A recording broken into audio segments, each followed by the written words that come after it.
But I'm just inside the car, pulling it up from the where it was parked, backing it up.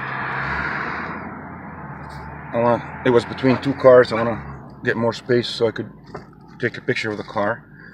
Like I said, the axle is the rear differential axle is X5, X-ray 5, and this is a rear-wheel drive. So I want to tell you that it's missing the cigarette ashtray right here, and nothing is broke. The rails are in there.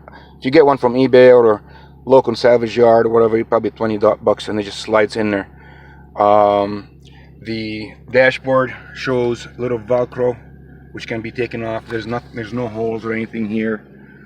The dash, the mileage is 55. The hours, if you're watching here, sorry, this is the hours, 444, lucky number, 55,124 miles and 0.5.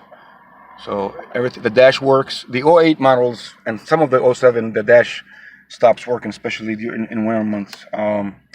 Yeah, the radio, the basic. Interior is very clean.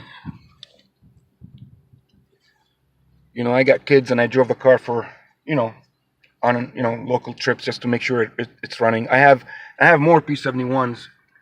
You know, I got a blue one there, a gold one, and a few other there. So this is my bread and butter, getting nice clean P71s and selling them. This is by far one of the cleanest for the mileage.